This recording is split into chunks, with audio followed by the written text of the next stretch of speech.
빨간 카네이션들을 다루셨는데 오늘은 어버이 주일입니다. 저도 달았습니다. 제 건 좀 특색이 있죠? 우리 손녀딸이 만들어준 카네이션인데 할아버지라고 써서 주워서 달았습니다. 오늘 이 자리에는 부모님이 이미 돌아가신 분들이 있겠고 아직 생존해 계신 분들도 계실 겁니다. 그러나 부모님들에 대한 애틋한 기억들은 거의 다 비슷할 거예요. 부모님을 생각하면 콧잔등이 시큰하고 눈물이 그렁거리고 그런 것이 다 동일할 것이라고 생각합니다. 양가 부모님 가운데, 양가가 아니고 양친 가운데 한 분이라도 살아계신 분들 손 들어보십시오. 여러분 복 받은 분들이 다 돌아가셨습니다 하시는 분. 저도 다 돌아가셨습니다.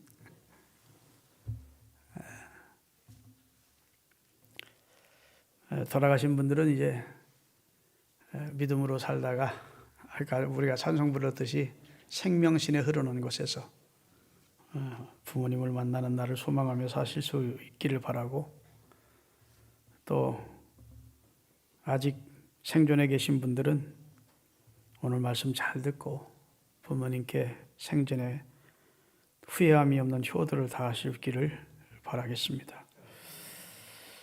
어버이 주일은 어버이의 사랑과 은혜에 감사하면서 그런 부모님을 통해 생명의 은혜를 누리게 해주신 하나님께 감사하는 마음으로 예배를 하는 겁니다.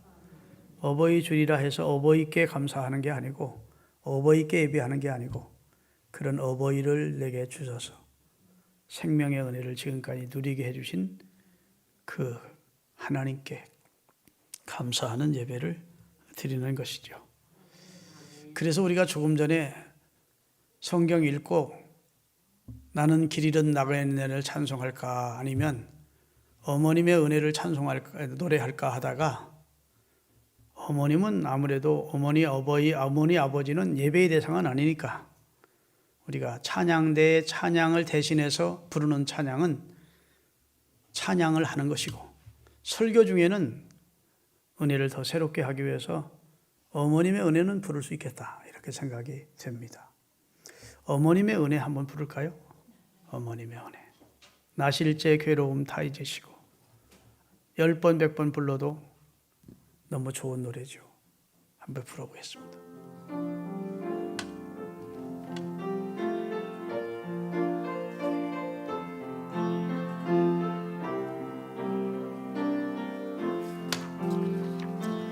나실제 괴로움 다 잊으시고 길제 밤낮으로 애쓰는 마음, 진자리 마른 자리 가라니시며 손발이 다닳도록 고생하시네. 하늘 아래 그것이 넓다리요. 어머니의 희생은 가히 없어라. 어려선 안고 꼴로 주시고 자라선 문기되어 기다리는 마음, 알을 싸 그릇대를 싸 자식 생각에 고시던 이마 위에 주름이 가득 땅 위에 그것이 높다리요.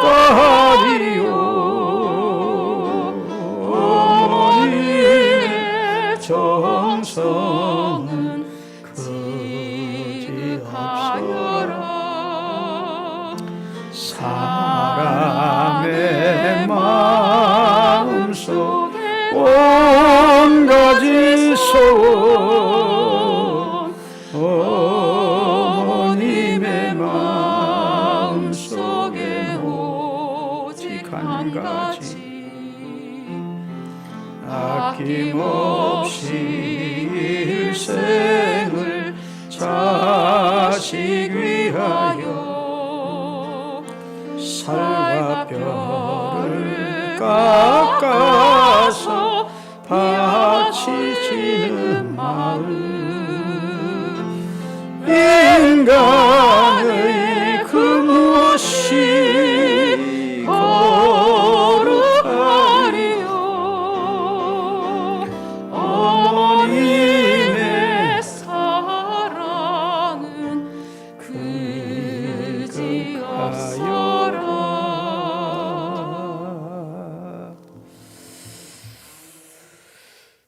어버이 주일이 되면 좀 마음이 부담이 됩니다. 절기 예배가 다 부담이 되지만 같은 내용의 설교가 대부분 설교를 해야 되는 내용이니까 더더군다나 어버이 주일은 부담이 돼요. 당신은 얼마나 부모님에게 효도했어? 라고 성도들이 대부분 같은 그런 마음도 가지게 됩니다.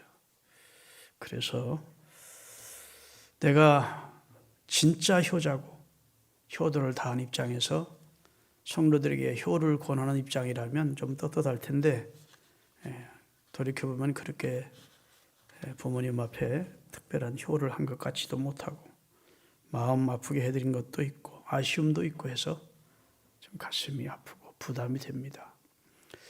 아버님은 제가 46살 때 86세로 세상을 떴고 장로님으로 평생 교회를 섬기시고 제가 임종을 지켰습니다. 어머님은 9년 전에 제가 요 앞에 이성전 짓기 전에 요 앞에 예배당 있을 때 서울에 올라와서 교회 설립한 지 14년 만에 14년이 아니고 이 예배당 짓고 나서군요. 그리고 지금부터 9년 전에 돌아가셨는데 갑자기 청절간에 세상을 뜨셨어요. 뼈가 좀 부러지셔서 뼈 수술 받기 위해서 친구 병원에 입원해서 수술 직전 마취를 했는데 그 마취에서 깨어나지를 못하시고 돌아가셨어요. 그래서 어머님 앞에 마지막 드리고 싶은 말씀도 못 드렸고 어머니가 또 자식들에게 유언격으로 하시고 싶은 말도 못 든 상태에서 갑자기 세상을 떠나서 너무도 그때 당황이 됐고 아쉬웠고 그랬습니다. 여러분은 어떤지 모르지만 부모님 돌아가시고 나니까 다 불효한 것만 생각이 나요. 물론 우리 어머님은 아이고 우리 아까운 아들 늙어가네. 아이고 우리 자랑스러운 아들 그랬어요. 아마 시골 촌에서 태어난 아들이 서울 와서 그래도 목사 되고 뭐 여러 저기 활동하니까 엄마 볼 때에는 자랑스럽게 느꼈던 것 같아요.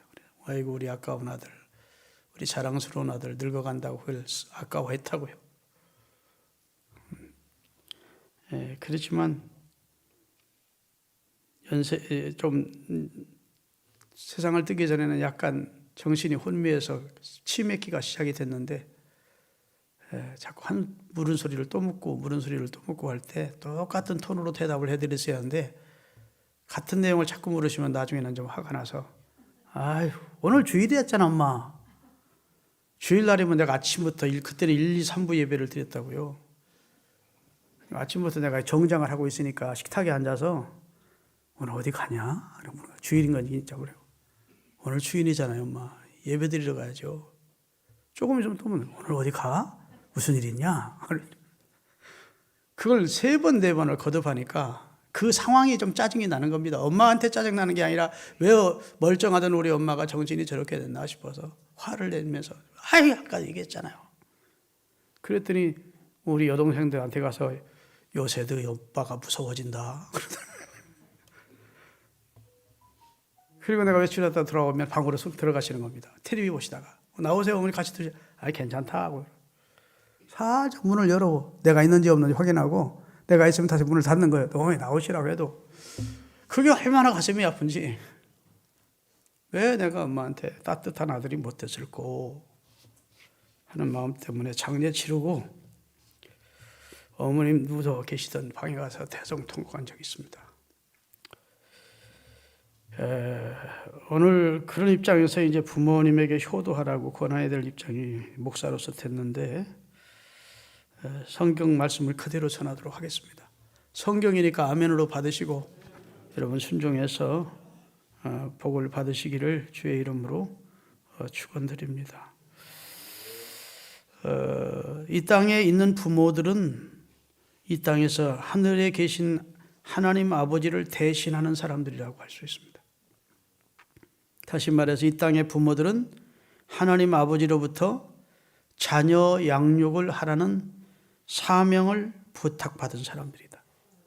하나님의 사랑으로 네 자식들을 사랑해라 라고 하나님이 본성적으로 사랑을 부모들에게 넣어주시고, 그리고 하나님의 사랑으로 자식들을 사랑으로 키울 수 있도록 위탁받은 존재가 부모다, 그렇게 생각이 됩니다. 그리고 그 자녀들은 부모의 사랑을 통해서 하나님의 사랑을 어렴풋이 알아가는 겁니다. 그래서 신앙을 갖게 되면 부모님이 날 사랑하신 것 이상으로 하나님이 날 사랑하셨다는 사실을 알게 되고, 또 자식을 키우다 보면 자식이 불순종할 때 내가 하나님께 불순종하면 하나님이 이렇게 속상하시겠구나. 자식이 흐뭇하게 해주면 내가 하나님 아버지를 이렇게 섬기면 하나님이 기뻐하시겠구나 하고 자식과 부모 사이가 하나님과도 연결시켜서 우리가 생각해 보는 경우가 많이 있습니다. 셰익스피어라고 하는 사람은, 따라합시다, 부모는 자녀에게 있어서 하나님의 대리자들이다. 하나님을 대신해서 하나님께 위탁해 주신 자녀들을 사랑으로 키우라고 본능적으로 하나님이 큰 사랑을 부모들에게, 자식을 향한 사랑을 넣어주어서 그 자식을 키우면서 하나님의 사랑을 알게 해 가신다고 말씀하고 있습니다. 어버이의 사랑은 오늘 우리가 노래했지만 하늘보다도 높고 바다보다도 깊다, 이렇게 우리가 노래를 하지만 절대로 과한 표현이 아니라고 생각이 됩니다. 여러분, 우리나라는 예로부터 동방예의지국이라는 좋은 칭찬을 받았어요. 고종 황제의 밀사였던 미국의 선교사 헐버트라는 분이 이 세상에서 경로 사상이 제일 잘 되어 있는 나라가 조선이다라고 말했고, 미국 공사로 우리나라에 와 있던 던 센스라고 하는 사람의 회고록에 보면 나의 노년을 위해 조선 땅에서 다시 태어나고 싶다라고 기록할 정도로 대한민국은 효사상이 투철했고 동방의 예의지국이라는 칭찬을 받았습니다. 그랬던 대한민국이 지금은 그렇지 않습니다. 지금은 많이 세계 여러 나라 가운데 효사상이 뛰어나다고 할 수 없어요. 제가 언젠가 말씀드렸지만 제주도에서 양로원을 경영하시는 목사님이 그 양로원에 들어온 노인들 가운데 50% 이상이 버려진 노인들이라, 여행 왔다가 자식들이 버리고 간 노인들이라, 아무것도 안 남겨놓고 다시 그쪽으로 보낼까 봐 아주 의도적으로 자식들이 부모를 버리고 간다는 겁니다. 그야말로 현대판 고려장이죠. 지금도 대한민국의 28%의 노인이 자녀들이 돌보지 않는 가운데 홀로 사는 방치된 노인들이 28%라고 들었습니다. 10계명 중에 오늘 본문 내용은 다섯 번째 계명이지만 일륜 계명 중에는 첫째 계명입니다. 내 아버지와 어머니를 공경하라. 이것이 약속 있는 첫 계명이니 이는 내가 잘되고 땅에서 장수하리라. 하나님을 향한 계명이 있고 일륜 계명이 있는데 일륜 계명의 첫째 계명이 부모를 공경하라는 겁니다. 그러면 잘되고 장수하는 복을 주겠다는 겁니다. 그래서 약속이 붙어 있는 첫 계명이에요. 그 다음 계명에 살인하지 말지니라, 간음하지 말지니라, 도둑질하지 말지니라, 거짓 증거하지 말지니라, 내 이웃을 탐내지 말지니라, 이런 내용인데 그렇게 살면 어떻게 해주겠다는 약속이 없어요. 살인하지 말지니라, 살인하지 않고 살면 내가 이런 복을 주겠다. 간음하지 않고 살면 내가 이런 복을 주겠다. 도둑질하지 않고 살면 내가 이런 복을 주겠다. 그렇게 덧붙여서 말하지 않아요. 그런데 오직 내 부모를 공경하라. 그리하면 네가 땅에서 잘 되고 장수하도록 해주겠다. 자식으로서 부모에게 잘하는 것, 공경하는 게 당연한데도 하나님은 더 잘하라고 격려하기 위해서, 우리를 더 진정시키기, 더 그런 삶으로 우리를 나가게 하기 위해서 축복까지 덤으로 약속해 주고 계시다. 내 부모 공경해. 너 자식으로 마땅한 돌인데도 우리가 혹시 폐륜아가 있을까봐, 배은망덕한 자식이 있을까봐 하나님은 자식에게, 부모에게 잘하면 이 땅에서 잘 되고 복을 받고 장수하게 해줄게 라고 약속, 축복이 약속된 계명이라고요. 유대인들은 십계명을 계명으로 하나님으로부터 받습니다. 십계명 가운데 가장 강조하는 계명이 딱 두 가지입니다. 유태인의 그 회당 교육에는 두 가지를 강조해요. 십계명이 다 배우지만 특별히 강조하는 계명이 두 가지인데, 레위기 19장 3절입니다. 다 같이. 너희 각 사람은 부모를 공경하고 몇 계명입니까? 5계명이죠. 그렇죠? 다섯 번째 하나님 십계명, 5계명이 부모를 공경하고 그 말입니다. 그 다음에 나의 안식일, 4계명이 나의 안식일을 지키라. 나는 너희 하나님 여호와니라. 자, 유대인들에게 있어서는 안식일을 잘 지키는 사람은 1계명, 2계명, 3계명은 저절로 지킨다는 겁니다. 안식일을 잘 지키고 하나님 앞에 예배하는 삶, 하나님의 말씀을 듣는 삶. 안식일 날 뭐 하는 겁니까? 하나님 앞에 예배하고 하나님의 말씀을 배우는 거, 듣는 거거든요. 하나님 앞에 예배하는 사람, 하나님의 말씀을 귀 기울여 듣는 사람은 하나님 외에 다른 신을 안 섬긴다는 겁니다. 제1계명을 지킬 수밖에 없다는 거예요. 제2계명은 우상을 만들고 그 앞에 절하지 않는다는 겁니다. 하나님 앞에 예배 생활 제대로 하고 말씀 듣는 삶을 사는 사람은 하나님의 이름을 함부로 부르는 망령된 행동을 하지 않는다는 겁니다. 그래서 대신 계명 가운데는 안식일을 지키는 것, 하나님을 예배하고 하나님을 말씀을 들으며 사는 삶을 제일 강조하는 겁니다. 그러면 나머지는 강조하지 않아도 다 그렇게 산다는 거예요. 그 다음에 일륜계명 가운데 첫째 계명이 내 부모를 공경하라는 겁니다. 그 부모 공경하는 사람은 살인하지 않는다는 겁니다.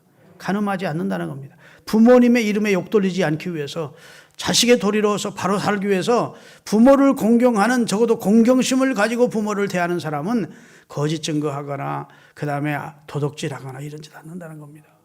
그래서 유대인들은 이 두 가지를 강하게 강조하면서 가르치는 거예요.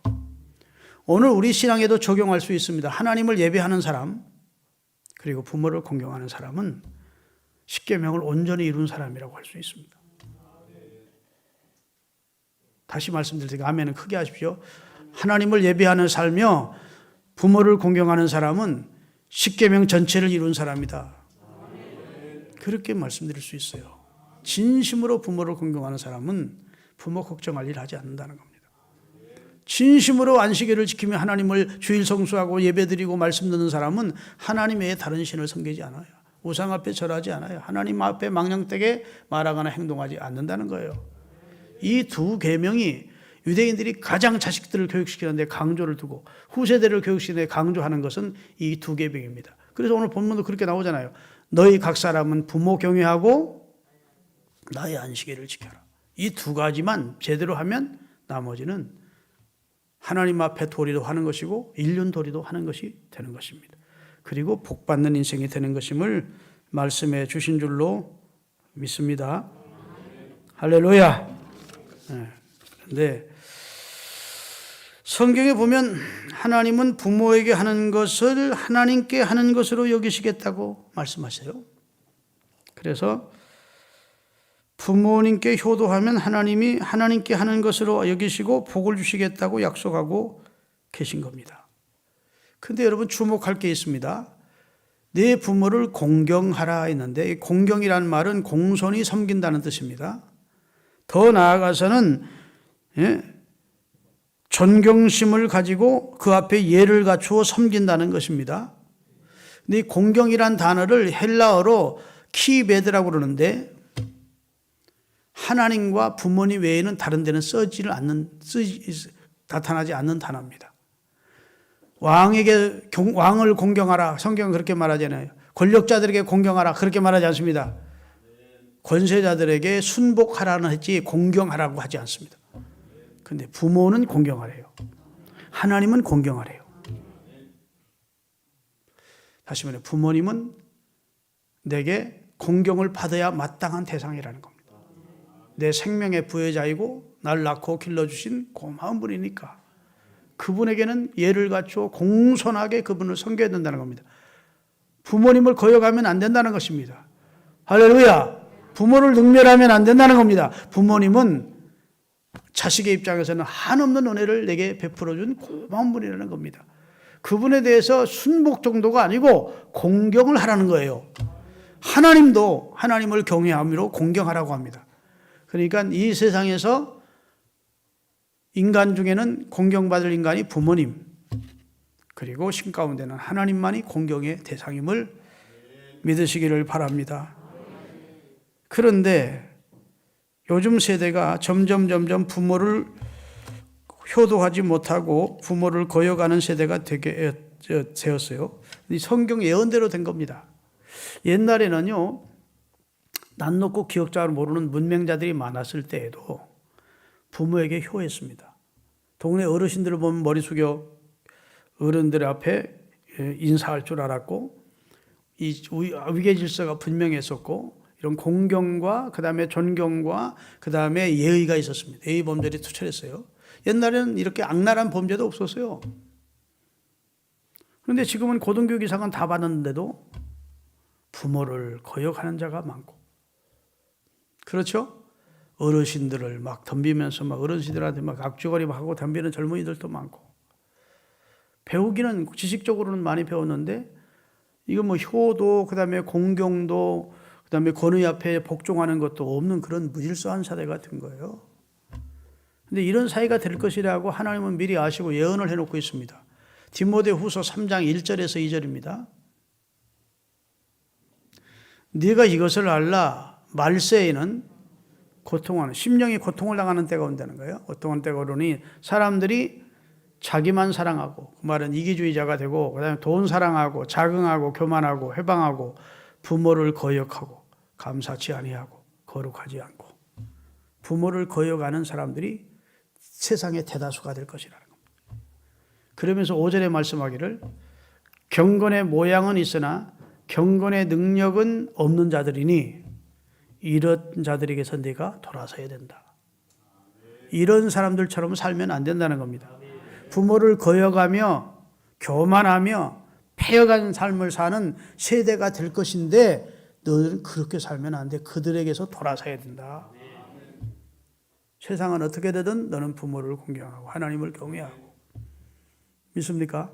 그렇게 사는 것이 성도의 삶임을 말씀해 주시고 있는 거예요. 여러분, 힘이 없고 능력이 없고 아무것도 이제 자녀에게 해줄 것이 없는 어머니가 계시다면 그분은 여러분의 삶의 복덩이십니다. 그분에게 잘하면 하나님께 잘하는 것으로 여기시고 하나님이 땅에서 잘되고 복을 누리도록 해주겠대요. 이 부모를 공경하라는 이 말씀은 유치부나 유년주일학교 학생들에게 하는 말이 아닙니다. 그 아이들은 부모 공경할 수밖에 없고 부모의 말에 순종할 수밖에 없는 그 선택권이 별로 없어요. 왜? 부모의 권위 아래에 있기 때문에. 바로 여기 부모 공경하라는 말은 어른된 자녀들에게 하는 말입니다. 내 의지로 선택할 수 있고, 부모를 공경할 수도 있고 안 할 수도 있고 순종할 수도 있고 안 할 수도 있고 한 그런 선택권이 주어진 자유선 의지가 있는 우리 어른들을 향해서, 어른들도 자녀이거든요. 그렇죠? 부모가 있잖아요. 그런 어른 자녀들을 향해서 내 부모를 공경하라. 이렇게 말씀하시고 계시는 겁니다. 그래야 하나님이 복을 주시겠다고 말씀하고 있어요. 잘 들으세요. 부모가 자녀에게 잘하면 하나님이 복을 주겠다는 말씀이 성경에 있습니까? 없습니까? 부모가 자식에게 잘하면 복을 주겠다? 성경은 없어요. 왜냐? 그건 자연스럽게 저절로 되는 겁니다. 아멘. 부모 사랑하려고 노력할 필요가 없어요. 저절로 돼. 그건 뭐 얼마나 자식이 사랑스럽습니까? 그러므로 부모가 자식을 사랑하면 하나님이 복을 주겠다 그렇게 말씀하지 않아요. 사실 우리가 자식 사랑이 너무 지나쳐서 문제입니다. 과보호, 과관심, 너무 관심이 과사랑해서 아이들이 너무 싫어하는 거예요. 너무 지나친 사랑이 아이들에게 짐이 될 수가 있다고. 그만큼 우리는 자식을 사랑하는 관심은 저절로 됩니다. 애쓰지 않아도 되는 거예요. 그래서 하나님께서는 자식 사랑하면 복 주겠다 말씀하지 않아요. 그런데 부모님께 잘하는 것은 내가 복을 받을 수 있는 기회라고 하나님이 말씀해 주시는 것입니다. 부모님께 효도하는 자는 땅에서 잘되고 장수하겠다는 약속을 해주셨는데 왜 그럴까요? 그건 저절로 되는 일이 아니에요. 생각해 봐야 돼. 부모님이 내게 해준 일을 생각해 봐야 돼. 기억해 봐야 돼. 부모님의 은혜를 헤아려 봐야 돼. 그렇죠? 그래 고마운 마음이 일고, 그리고 내가 부모님께 효를 다하며 살아야 되겠다 결단해야 돼. 그리고 행동으로 옮겨야 부모 공경이 가능하다고요. 저절로 부모님을 공경하는 사람 거의 없습니다. 그냥 자식 사랑이죠. 그런데 부모님이 내게 베푸신 은혜를 생각하고, 오늘 내가 나된 것이 부모님의 사랑이요 돌봄이었다는 것을 생각하고, 그러면 내가 배운 망대간 인생을 살지 않으려면 부모님에게 은혜를 갚아야 된다는 생각을 하고, 그리고 의지적으로 결단을 하고, 그리고 그걸 행동으로 옮길 때 그게 공경과 효도가 되는 것이라고요. 그때 하나님이 그 마음을 이쁘게 보시고 그 행위를 어렵게 여기시고 복을 주시겠대요. 땅에서 잘되고 장수하도록 해주시겠다고 약속해 주신 줄로 믿으시기를 바랍니다. 자녀 잘 길러서 노후의 덕을 좀 보겠다 이런 생각하는 사람들 착각하지 마시기를 바랍니다. 그것은 자녀들에게도 무거운 짐이 되는 겁니다. 우리 어머니 아버지가 나이가 늙어서는 나한테 기대려고 한다, 그런 마음 갖게 하지 마세요. 그런 마음으로 자식들을 키운 분들 치고 실망 안 하는 분들이 없어요. 우리 교회도 옛날에 지금부터 한 10여 년 전에 윤정우라는 할아버지가 나왔는데, 옛날에 여기서 겁부했었대요. 암사동에 땅이 그분만하게 많았고, 3남매를 다 미국 보내가지고 박사학위 떼가지고 미국에서 산대요. 그렇게 손자가 보고 싶고 자식들 보고 싶은데도 미국으로 딱 간 다음에 한 번도 오지도 않고 전화도 안 하고 편지도 안 하고 딱 당일을 끊었대요. 그래서 정부에서 보조해 주는 거 가지고 살아요. 땅 재산 다 팔아가지고 자식들 키워줘도.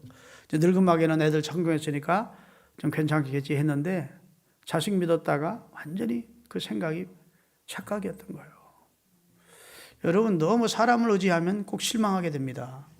사람은 우리가 사랑할 대상이고 우리가 은혜를 베풀 대상이지 우리가 믿을 대상은 아니에요. 우리가 의지할 대상은 아닙니다. 그리스도인은 사람 믿고 사는 게 아니고 자식 믿고 사는 게 아니고 하나님 믿고 사는 겁니다.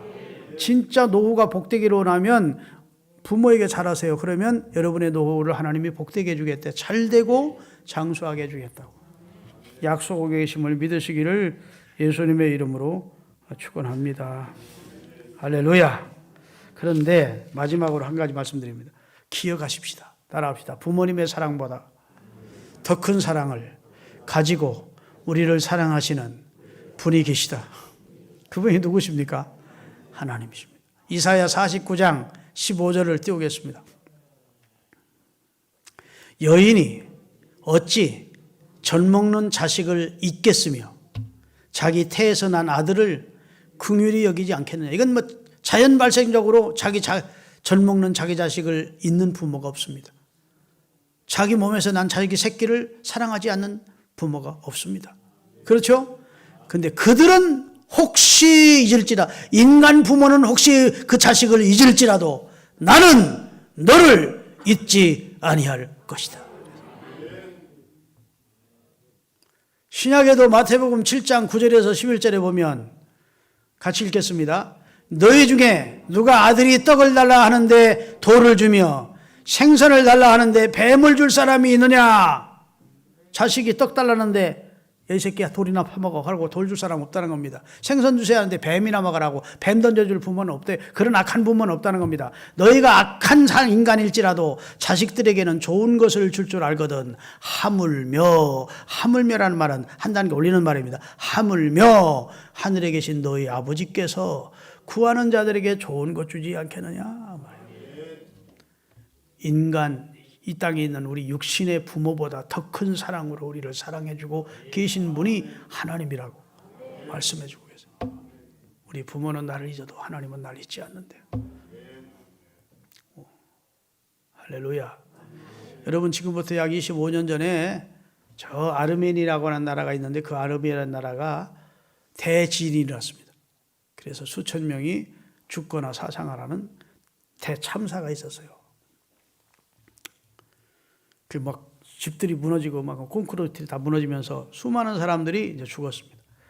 그래서 그걸 콘크리트 잔해를 걷어낼수록 죽은 사람의 시체가 나오는 겁니다. 썩어서 냄새나는 시체들이 계속 발굴되는 거죠. 근데 14일 만에 어린아이, 4살짜리 어린 딸을 품에 안은 엄마와 딸이 구조된 겁니다. 열 나흘 만에. 지진 나는 순간 시누이, 그러니까 그 아이에게는 고모죠. 고모. 그 다음에 그 엄마, 그리고 4살짜리 딸이 집이 무너지면서 한 주 구층에 이제 갇힌 게 된 겁니다. 고모는 7일 만에 죽더라는 겁니다. 그런데 이 아이는요, 3일만 굶으면 못 산대요. 어른들은 10일까지도 견디는 사람이 있답니다. 수분과 그다음에 이 단백질 공급이 안 되면 결국은 10일 후에는 사람이 죽는데 아이들은 3일을 못 넘긴대요. 3일을. 근데 아이가 열 나흘이니까 3 곱하기 5니까 거의 15일 만에 5배를 더 산 겁니다. 어떻게 살았느냐? 유리 조각을 주워가지고 엄마가 손을 찔러서 손에 피를 내가지고 아이 입에 넣어준 겁니다. 그러니까 영양가도 공급되고 수분도 공급이 된 거예요. 그 다음 날은 여기 찔러가지고. 그래가지고 14일 만에 엄마와 딸이 살아났는데 손톱이 하나도 성한 것이 없는 상태로 엄마와 그 4살밖에 딸이 살아났다래요. 기적입니다. 이 현재 실화입니다. 실화. 나는 이 예화를 접하면서 이야, 우리는 꼭 죽어야 될 입장인데 하나님이 그 아들이 물과 피를 십자가에 쏟게 하심으로 우리를 살려내신 내용이구나. 그 어머니의 사랑이 하나님의 사랑을 흉내낸 것이다. 하나님의 사랑 알아서 흉내낸 건 아니겠지만 하여튼 하나님의 사랑의 일부를 표현한 것이다. 하나님이 영멸할 우리를 그냥 방치할 수 없어서 당신의 아들의 물과 피를 다 쏟게 하심으로 영멸할 수밖에 없는 우리를 살린 것 아닙니까? 오늘 어버이 주일에 어버이께 잘하기로 결단하시고 아멘. 전화도 자도 드리시고 용돈도 좀 드리시고 대화도 좀 하시고 권위를 인정해 주시고 위로도 해드리고 또 하나님 우리 진짜 아버지 되시는 하나님 아버지께도 존경과 경외를 다하는 그런 아름다운 성도로 살아갈 수 있기를 바랍니다. 기도하겠습니다.